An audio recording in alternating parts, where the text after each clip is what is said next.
What I've really noticed is when I'm really outside of my comfort zone, that's when I hear the voices the most. A lot of times these voices are really trying to, in their own way, keep us safe. And what I mean by that is that if we never try something, if we never go out and do this podcast, or we don't go do that speech, we will never know the possibility of failing. We're talking about these different voices, but I also believe that there's another positive voice that's in there. It's that one that says, I can, I want to do this. That's the voice that we need to latch on to. It's that one maybe way in the back. But let's find that one. Let's bring that one forward. Let's give that one some. There is no growth in comfort and no comfort in growth. Yet the big leaps are how careers are made and how businesses excel. So how do you master not knowing at all or feeling like an imposter? How do you have the conversations that lead to trust and, of course, excellence? How do you take charge of the things that you can control? How do you thrive outside your comfort zone? That's what this podcast is about.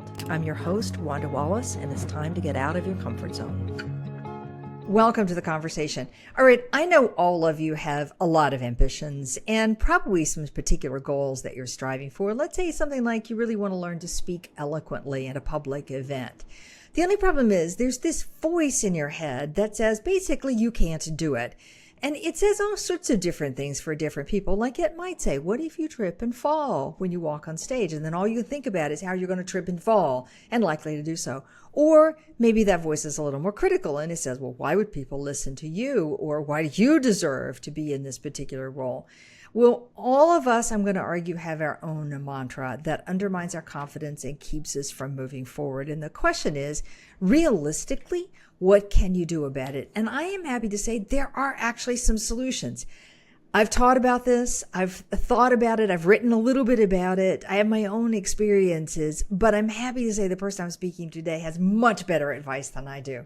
All right. So Jenn Donahue is my guest. She's a PhD author, retired U.S. Navy captain, and former commodore for a 1,800 personnel regiment.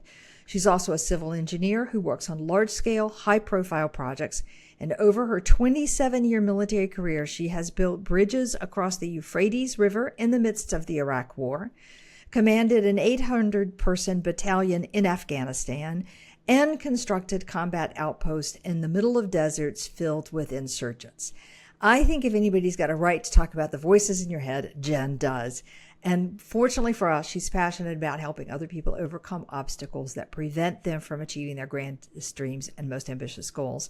A great international keynote speaker, and as if that isn't enough, she's the founder of J.L. Donahue Engineering, Inc., and lectures at Berkeley, UCLA, and Cal Poly. And the book we're talking about today, Becoming the Warrior, Harnessing Inner Strength to Silence Self-Doubt. Jenn, welcome. Thank you. I am so excited to be here again. I am too. I loved our first conversation. And I have to say, there are a lot of books I like. I loved this book. I read this book and immediately sent it out to dozens of people. You got to read this one. You got to see this one. I just think it's great. And I usually start this with, why did you write the book? I don't want to start there. I want to start with a very different place. I want to talk about these voices in our head. You know, the ones that say that you're about to fail in one way or another. And I'm going to confess, mine is, who do you think you are? Now, I can tell you chapter and verse about whose voice that is, where it got started, why it's still there, and how I deal with it. But tell me about your experience. Mine really started a little bit earlier on, but then I got over it. But then I had a colossal failure, and all of a sudden the voices all came back again. And what I've really noticed is when I'm really outside of my comfort zone, that's when I hear the voices the most. Even writing the book, kept thinking, who's going to want to read this? And I'm a speaker, so I get on stage and all of a sudden I start to think, who's going to listen to me? Are they just going to be on their phones the whole time? They're probably just going to think I'm dumb. So there's all these voices and pretty much everybody has them. Okay, so what are those voices about? Well, if you want to get really technical and scientific, it actually comes from the frontal cortex. Okay. But if we don't want to get all sciencey on it, really it comes from some of our past failures that we might have had earlier in our life. They might come from experience. But, we have these voices that we've had since birth, the ones that tell us, I'm hungry, or I need to go to the bathroom, or I'm really tired. There's all these little voices that we already have in our head. And then as we start to mature, then those voices start to take on different characteristics. They're the ones that start to say, maybe you're really not that good at this, or who's going to listen? Who's going to read this? And so there's these nefarious little voices that we have that are in our head that we need to learn how to deal with. Okay. Now, are the voices usually, like in my case, it's a distinct person's voice, and so it's not like I literally hear like I'm hallucinating, but those voices came from a person in my life.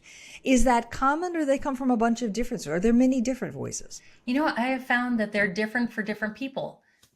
For mine sounds like my voice, but it just sounds really mean.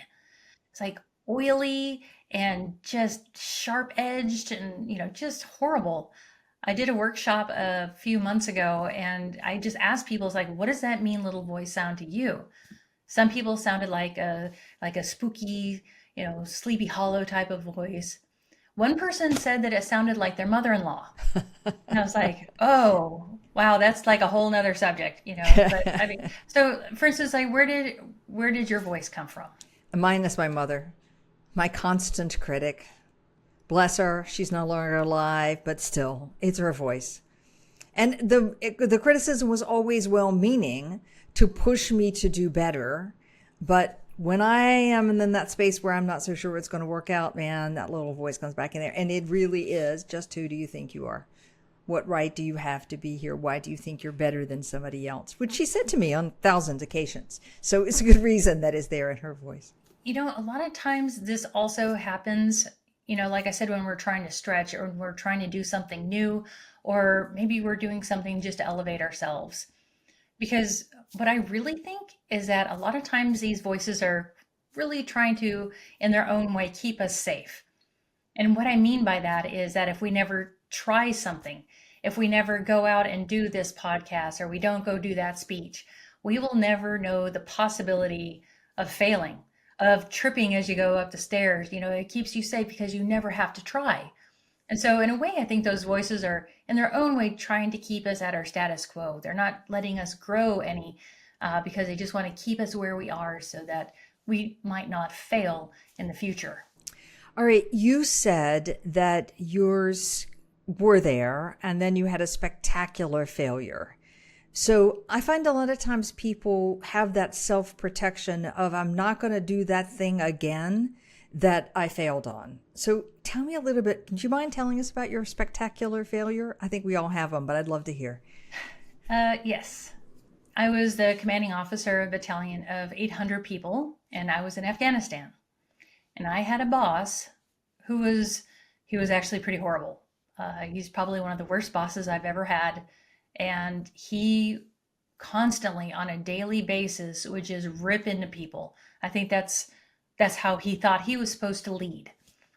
People would sit around in meetings and they would just be quiet. There was finger pointing. People were stabbing each other in the back. They didn't want him blowing up at them. I mean, this guy was literally 6'5", probably about 280 pounds. He was a huge, huge guy. And when he yelled at you, man, you felt so small. Like if you were an inch tall, that would be a miracle. Well, after day after day after day of having him yell at me over and over again, maybe it's because he didn't completely agree with something that I did, or I made a small mistake. Man, he would just come down on me so hard. And so after days and weeks and months of this type of mental abuse, honestly, I felt like I was a place where, like, you know what, I can't lead anymore. And when I finally had my we call them fitness reports, basically your what do I want to say? It's basically whenever you leave and you had to be graded by your boss. And so we were doing this fitness report and I was tired. I'd been a commanding officer for 3 years.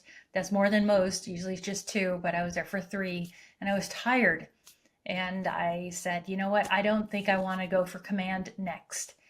And he said, good, because you're not even ready.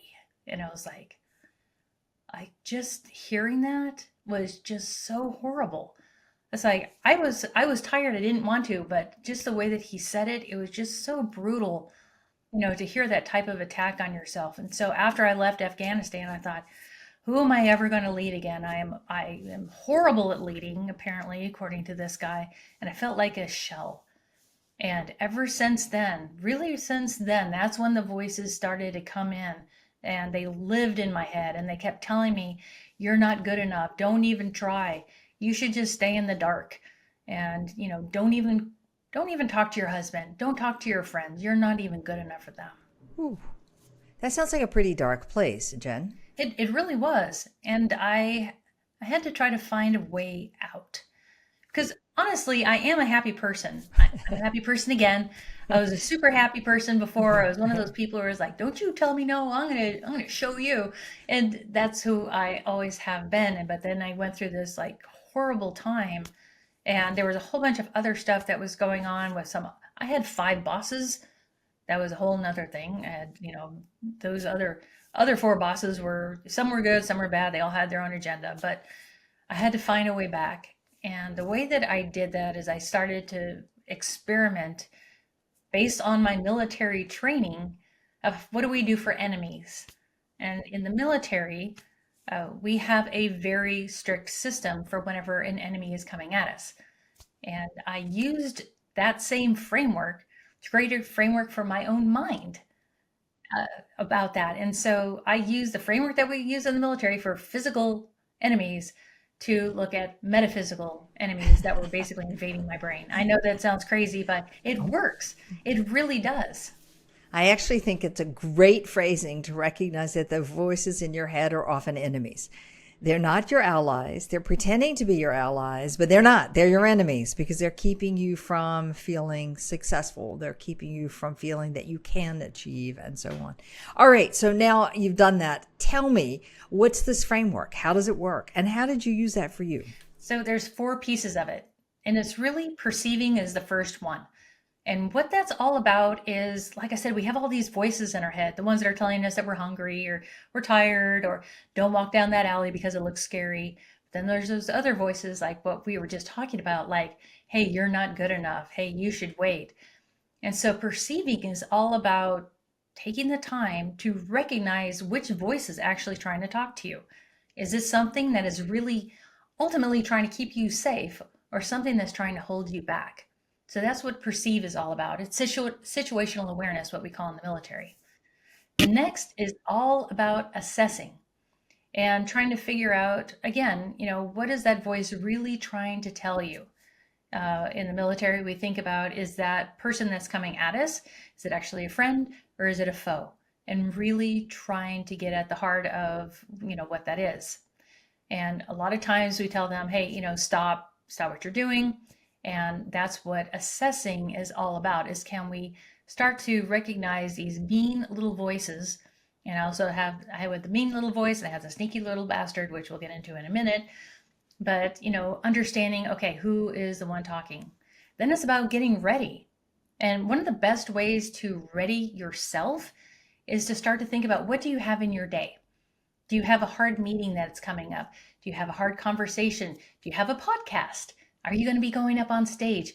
What are all the situations that you're going to be going through today that you might have one of those mean little voices decide that they were going to come and start talking to you? And so ready is all about preparing for that event. And what I think is the best way to do that is we have to know what that voice is going to say so that we are able to respond better. For instance, if it says, hey, you know what? You're not going to be really good when you go up on stage. What I'd like to do is go more towards a positive thinking and start to think about all the things that you've already done. Start to think about all of the really super successful speeches that you've given. Think about the audience and what they can get out of it. Think about the people who have come up to you afterwards and said, thank you. So ready is all about thinking about what's coming up and how do we basically counter that quickly. And I have my counterpoint, which is what I call the warrior, who's basically able to say, no, you know what, we are good at this. This is what we're going to do. And then the final one is just to act. We go through this whole process of like, okay, well, we're going to be fine. And then all of a sudden we get to the precipice and it's like, nope, I don't know. No, you just need to act. Just take a small little step forward. It doesn't have to be big. It doesn't have to be a leap of faith, but just take that simple little easy step and act. So those are the four pieces: perceive, assess, ready, and act. I really do like the framework. I think it's a powerful, straightforward framework. And I actually like the fact that this is preparation for an enemy to decide what I need to do. Like, how am I supposed to respond? A, what is it? B, what's this really about? And then C, am I ready for this? What have I prepped? What do I know? What can I do? And then do. I just think it's very clever. All right. So go back to, you've finished under this horrible commander, or he's not a commander. He was, anyway, the head. And you're defeated, struggling, I'm presuming, to kind of pick yourself back up and figure out what next chapter is, plus the level of exhaustion, plus all that it means to have been out overseas and leading command and all of that. Walk me through how you use the perceive, assess, ready, act. I started by really trying to dig out what was going on in my brain. I remember that I had done something similar to this when I was a lot younger. It actually comes from my mom. Uh, I'd gone through this horrible breakup, and I was coming up with all of these, what if he never loved me? Everything that a normal 17-year-old would do. And I was coming up with all these crazy scenarios. And she basically just flat out said, are you going to let your head beat you? Like, you're making all this up. And at that point, it really clicked. And that's when I started to recognize the voices for what they were. And I was making it all up. And so at that point, I realized, oh, she's right. I'm not going to let my head win. I need to recognize the voice and do something about it. So I kind of dug that out of my past history and started to think about that again and starting to separate out that voice. And what I started to do is every time I heard the voice, I would literally go grab a piece of paper off my printer and start writing out a couple of nice things that I actually had done. And what that did is I would look at it and it's like, okay, I know that this is real. I know that I've done this. And then I started to think about how I had done it. Was I more courageous than I thought? Was actually smarter than I wanted to give myself credit for? And I started to piece together like what my strengths were with what I had accomplished. And so every time I heard that voice in my head, I'd basically just go over and I'd start writing down all my accolades again. And the more that I did it, what I found was that it started to get a little bit easier and it started to get quicker. I started to look at my accolades. I started to look at my strengths and start to realize, hey, wait a minute. These are things that I've done. I actually have inherent strengths that are the opposite of what this mean little voice is trying to tell me. So whenever I start to hear the mean little voice, my brain would click into that other side to say, no, hey, you know what? We can do this. We have done it in the past. Here's all of my resume that says I can do it again. And so I started to piece all of this together. And I started to look at, what do we do in the military whenever we have an enemy coming? We do that perceive, assess, ready, and act. And so I started to mold it into that. And it's like it started to get quicker and quicker and quicker. And man, after that, now even every time that I hear it now, I basically go through that loop another time and they quiet down. They're like, okay, cool. Yeah, maybe you do have this. And they step back and it's nice. And it's nice. And it's like, yeah, I actually feel more positive than I would have previously. And it's like, yeah, let's go do this. And I have that confidence again and have my courage again and I have my happiness again. That's great. How long did it take you to get through that? It was a good 6 months, and then I kind of kept tweaking it a little bit until I figured out this is the right pattern. But it did take about 6 months for me to really work through, dig myself back out, practice, and get to where I am today. I'm sorry that it took you so long, but I'm also not surprised because when you go through a really horrendous experience that causes you to question everything about yourself and to feel terrible about yourself, it takes a while to dig back out of that. And I think you're right in that it takes repetition of reinforcing the positives. So recognizing that voice, perceiving, then sort of, wait a minute, there are other things that have happened, not just this thing. And then ready, here's what I have done that's really good. And then take a small step and move forward. Okay, so Jenn, not to undercut the power of that one, walk me through an example that's like one of your clients or somebody in the business world and how you've helped them get through using this framework. Absolutely. I'm actually working with a client right now who, like, he's the perfect model for this. And he came to me and he's like, this is what I really want to do, but you know what, I'm just not ready. And we sat down and we started to go through the framework and said, okay, you know, just tell me what's going on in your head. And I made him just tell me all the conversations that are going on. He's like, and then, some of them he just like, he really believed. He's like, well, maybe I'm not a good enough person to go for this position. And we started to, it's like, okay, that's your little voice talking to you. And then we started to look at, assessing. It's like, but what have you done? What have you already done? And we started to get into ready. And I said, hey, you know what? I want you to just start being a little bit more positive. I want you to just write down one win per day, just one. And so he started to do that, and he started to pick up on all of these great things that he was already doing. And then we got into, what have you done? What are your accomplishments and your strengths? And so we started to go through that exercise as well. And he's like, hey, you know what? I did really well on this project last week. And I was like, well, how did you do it? And he said, well, I work really well with my team. And I had this great idea. And so I was like, okay, you work well with people. You're a visionary. And he was like, oh, yeah, I guess you're right. And so going through this over and over, he's starting to realize that, hey, wait a minute, I probably am good enough for this position. And so once he started to get his confidence back, then I said, well, what's the one small little thing that you can do to go after that position? He's like, well, I can talk to my boss about it. I was like, okay, that's a great one. It's like, is there anything even smaller before you even do that? I was like, that's a pretty good leap. And he's like, well, I just need to kind of go through and find out what the requirements are. I was like, perfect. Just go do that. It's like, there's no harm in that. There's no consequences to that. Just go find that out. And he's like, oh, okay, great. I was like, perfect. You're doing great. And then he understood that. And I'm like, let's go through those requirements. We went through the requirements. He met all of those. And it's like, okay, now you're ready. You have the backup. You have the confidence. And you know what? He got the job. So it's like, okay, it's working. It's kind of just diving into all of these little nuances about ourselves and coming back with confidence and that courage to just take that first step. Right. Right.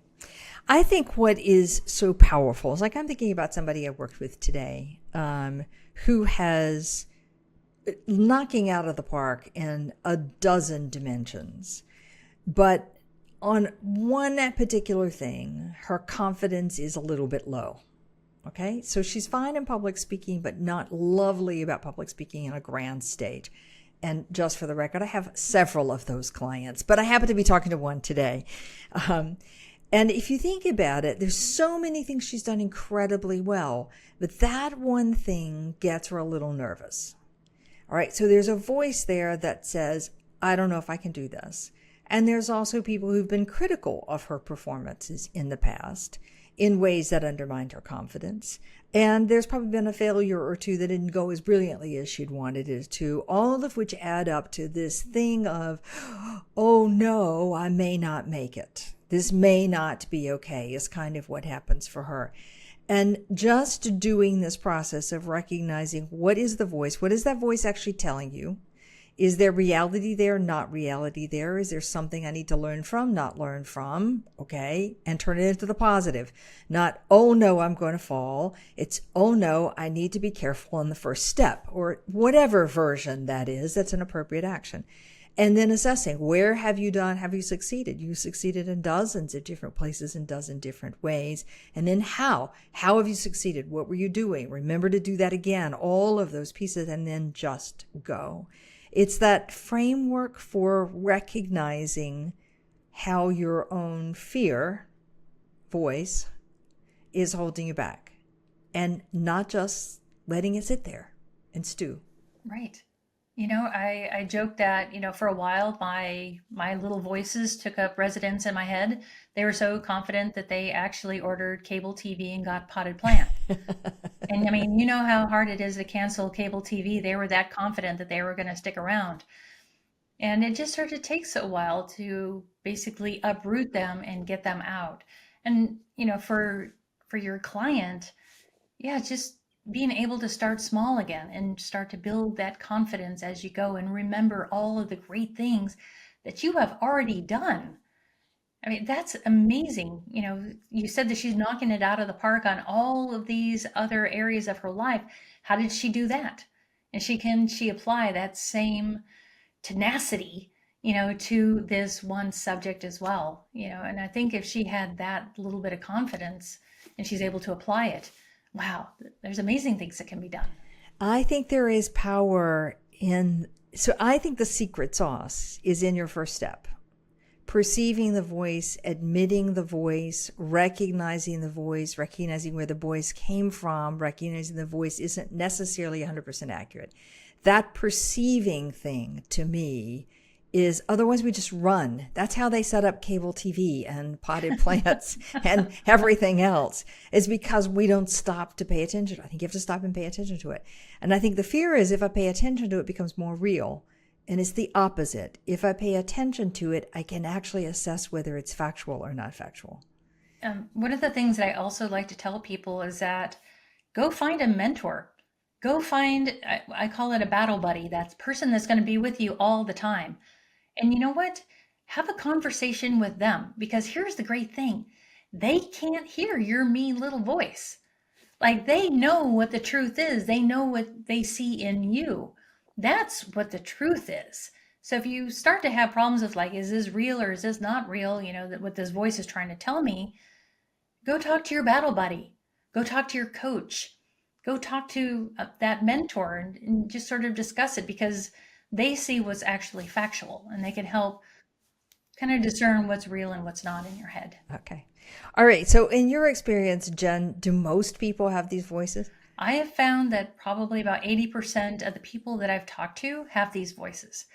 There's some super confident people out there that have no idea what I'm talking about. They're like, what voices? I just do it. I'm like, cool. You guys are awesome. Then there's the rest of us. A lot of times we're a little bit more self-aware. We're more thinking about what's going on in our head. And what I like to tell leaders who are the ones that are saying, like, I don't know what you're talking about, to just think about their own team at work. If 4 out of 5 people have these voices in their head and they don't, they need to recognize that, a good portion of their team is probably going through this situation. And they need to have a better understanding that they're not the let's just go do it type of people. They're the ones that are questioning themselves, looking at their own self-doubts before they actually go forward. And so for those people who are like, yeah, I don't get it, pay attention and understand the other people so that you can help them maybe get to a better spot. All right. So in some ways, what we're talking about is imposter syndrome, which I would like to kill the name on, because it sounds like it's a disease and it sounds like something's wrong with you if you feel like an imposter. So, and I love to quote one stat. 93% of the world's adult population has experienced imposter syndrome at some time or another. Imposter syndrome is where those voices start to say, you can't do this, whether you want to label them as a voice or as something else. So I think it's common. And I think the ones that don't have it are the ones that are either super arrogant, which I'm not sure I want to model after, or who've never gotten out of their comfort zone. Pretty easy not to feel like an imposter if I do what I already know how to do and have done hundreds of times over. Okay, check. So I think it's pretty common. And I know when I ask large audiences, how many of you have ever felt like an imposter or had a crisis of confidence or any version of that, I get pretty much 100% of the hands going up in the room. So I don't think there's anything wrong with you if you feel that self-doubt. Okay? I think that's a good thing. It's just admitting it, going forward with it, or not, admitting it and doing something about it. The other thing I was going to say is for people who say that they are super confident and who look super confident, in my experience, when you watch what they've done before they come out on public and say, yeah, this is the thing to do, you'd see that they've done 5 things that get them ready. that they don't even recognize in themselves. So, That's a good way to put it. Uh, a good friend of mine, Chris Kelso, he's done a lot of research on this also. And so I think there's almost another group that goes with that is that the real imposters don't have imposter syndrome because they know that they're an imposter. And so those kind of like those super, those people who are like, well, I'm just going to do it anyway, so I think that's very telling from what you just said. that's right. That's right. I think, yeah, I'd agree with that. And there's wonderful power in saying, I'm not sure, getting other people to help you. I think that's a fabulous one. All right. Now, a couple of times you've mentioned this thing called the mean little voice. So would you tell me of the mean little voice and the sneaky little bastard? Tell me about that. Okay, so the mean little voice, that's the one that I found whenever I was the teenager in the middle of my breakup. And it was that voice for me that says, you're not good enough, you're never going to be able to do this. It's very negative. And like I said, it sounds a lot like my voice, but it's just mean and oily and nasty and, just, ugh. So that's the mean little voice. And so I've definitely been able to separate that out from, just the normal everyday type of chatter that's going on in my head. What I realized over the last couple of years, though, is there's another little voice that's in there, and this one is really sneaky. And so I call it the sneaky little bastard. So this is the one that's sitting on your shoulder, and you think of everything you need to do in your day, and there's this really hard task that's really going after what your goal is, what your dream is, and it's the one that's saying, hey, why don't we go clean out the dishwasher instead? It's the one that's saying, maybe we should do something else. It's the one that's always trying to not have you do that. It's making you procrastinate on purpose so that you never actually go after whatever that goal is, or picking up that phone to call that client. Wow, my sneaky little bastard is always on that one, trying to pick up the phone to call a client is like, somehow I find that's a perfect opportunity to go walk the dogs. Uh, but it's the one that's just not letting you go do what you need to do in order to be successful. And so maybe it's procrastination, but for me, it's a sneaky little bastard. Yep. And often silent. It's just that it puts that thought. It doesn't say anything. It just puts that thought in like, oh, wait, before you do that, you need to clean your desk, organize your to-do list. I mean, 100 other things get sneaking right Oh, on in yeah. there. Oh, Yeah. absolutely. All right. Now, you have this lovely section of the book where you say what doesn't work. So can you just walk us through what doesn't work? I've seen a lot of people who they hear the voices, they just let them go. And they keep going. But what I have found with those people is that they keep coming back and they keep coming back and they keep coming back louder and stronger. They get a better foothold into the mind. And so nobody's actually dealing with those. They're just, oh, well, that's who they are. I'm going to just move on. They never get to the root of the problem and they never find a way to actually just dislodge them. So that's what I found. If you just decide, oh, I just hear it, I'm just going to let it go away. That to me has not really ever worked. I've also found the people who just bury them deep down, and they just shove those things way down and like, I'm not going to deal with it, I'm not going to think about it. Okay, they are eventually going to come back. If you don't get to the root of the problem, it's like shampoo, rinse, repeat. They're just going to keep coming back and keep coming back. But the third group that I found is the ones that have, they listen to it, but they listen to it too much and they overcompensate. So for instance, if your voice is telling you, well, I'm not really that good at this, they're the ones that go overboard and they try to do everything and they keep trying to prove to the world that they're ready when really they're trying to prove to themselves that they're ready. These are the people who are usually overtaxed, they're stressed, they're burnt out because they're trying so hard to prove to the world that they are worthy. See a few of those in any given day, week, month, year. I'm sure you do as well.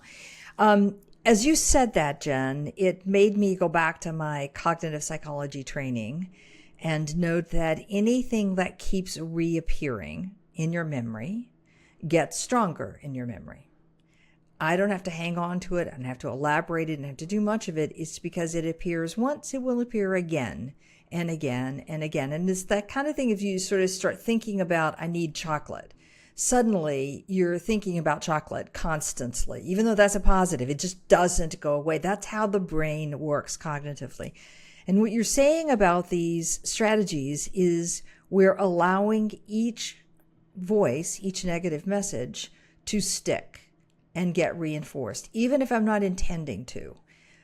So the only solution then is to substitute them with something else. And I think that's what's so clever about your strategy. What's the substitution process? And actively make another thought. Here's what I have done, for example. It really is. So, we're talking about these different voices, but I also believe that there's another positive voice that's in there. When you go after something, it's that one that says, I can, I want to do this. That's the voice that we need to latch on to, not the ones that are telling us you're not good enough. We need to latch on the ones that says, hey, I want this. I know I can do it. So that one may be way in the back, but let's find that one. Let's bring that one forward. Let's give that one some meat. Let's give that one some, in the warrior, let's make it strong. Let's give it some armor. Let's give it some teeth. And by going through and positively, looking at what have we done? What are these positive thoughts that we can have instead of these negative ones?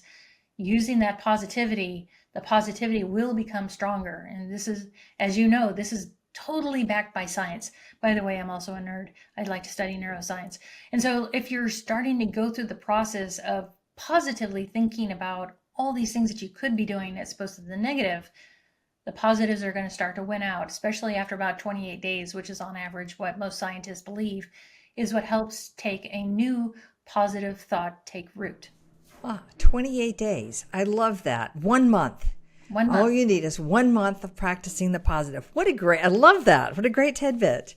All right, Jenn, the process, that voice in your head that is either mean or sneaky, keeping you focused on doing anything other than the one action you need to do to move your goal forward.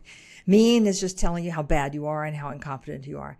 All of us, most of us, have some version of those voices. The process is perceive, meaning recognize the voice. Recognize that some voices are keeping us safe, like don't go down that dark alley, and some are just keeping us from doing what we want to do. So perceive, and then assess. And in assess, I'm trying to say, what is it telling me? Is it a friend or is it a foe? What is it really about? Where is it coming from? What's this thing? And then I want to say, all right, ready. How do I get myself ready? What's the situation? What have I done in the past? How am I prepared for? How can I handle this thing coming forward? And then act. Take a simple step. That's it. Rinse and repeat. Exactly. 28 days worth. 28 days. 28 days, and you will see a remarkable difference in the amount of positivity that you have in your life. Okay. I love it. I love it. So when we talked to a few years ago, Lisa Sun on confidence says she likes to give that voice a name. Hers has a very particular name made up from her, which has a whole backstory, but naming it helps you say, oh, there's Fred. Okay, Fred. But it puts a little humor, a little levity on it to be able to put a name. I like that idea too, as a tactic in there as well. So Jenn, great conversation. I love the book. Again, Becoming the Warrior, Harnessing Inner Strength to Silence Self-Doubt. What a great stories, great examples, and a very simple, doable process. Jenn, if somebody wanted to reach out to you, where could they find you? Probably the easiest way is on my website, which is jendonahue.com, Jenn with 2 N's. Or you can find me on LinkedIn. I'm also Jenn Donahue on LinkedIn. So please just reach out. It would be absolutely fantastic to hear your own stories. How have you overcome imposter syndrome, self-doubt, whatever it might be? I'd love to hear it. That sounds like a great challenge. And we'll also post that one as the podcast is going live. Jenn, thank you. What a pleasure always. I love the book. Highly recommend it. Simple process, but boy, I think it's a powerful one. Check out our brand new YouTube pages, Out of the Comfort Pod. And we also have a brand new YouTube Instagram channel, Out of the Comfort Pod. Love to hear from you. Send us a note. Go outofthecomfortzone.com. Anything, we want to hear your experiences, your stories, and your questions. So until next week, good luck with getting out of your comfort zone.